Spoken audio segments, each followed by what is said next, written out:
Hi there, Dr. Maria Wheeler-Dubas here. I'm the Science Education Outreach Manager here at Phipps Conservatory, and I don't know if you can tell that it's a slightly rainy day. Best kind of day for spring. Right now, when we have these rainy, kind of warm days in March like this, it's the perfect time for salamanders. Let's go check this out. If you've been following along the blog for a few years now, you've probably read my posts talking about going out to look for amphibians in the spring. So this year, I wanted to bring you all along on the adventure as well. Mud, rain, everything. All right, folks, so I am here with Dr. Brady Porter. He is a professor at Duquesne University, and he's leading a group of us to look for some amphibians here tonight. Now, it's rainy, it's 50 or so degrees out. Why is this the perfect time to go look for salamanders, frogs, toads, things like that? Well, they've been hibernating all winter, and so this is the first opportunity, this trigger of the warm rain and the night, where they can come out with the safety of darkness and migrate to these ponds to spawn. And if they tried to do that during the day, they would probably get eaten by a wide variety of birds and maybe some mammals. So it's a safer time for them to travel, and their skin can remain damp, and that's important for them too. And somehow they find their way to these ponds in pitch darkness, maybe by the sounds of the other frogs calling. And so it's an exciting time to look at these first warm rainy nights of the spring. So the ponds that we're going to be looking at, they are ephemeral ponds. So they're just seasonal ponds. They're not here year round. Why is that so important?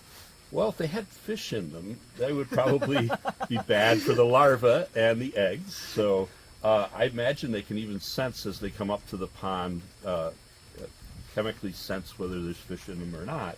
But ponds that dry up every summer are not going to have fish in them very reliably. So those are the ideal places. Well, thank you so much for leading the group out here this evening. And let's see what we found. So right now we're looking at an ephemeral pond. This is a seasonal pond here, seasonal wetland. And even though it might just seem like a bunch of flooded water, this is actually super important habitat for things like fairy shrimp or different amphibian eggs. Check it out. We found a toad.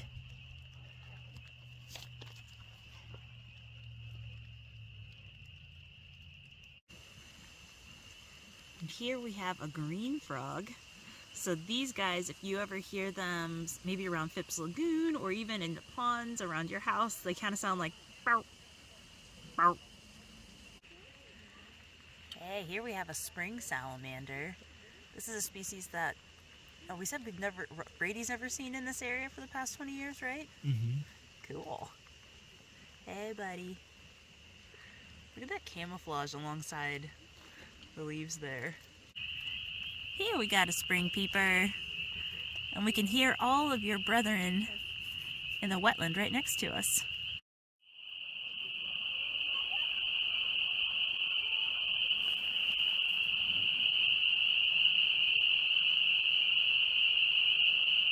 Besides the fun of looking for frogs and salamanders, there is an important conservation element to this as well.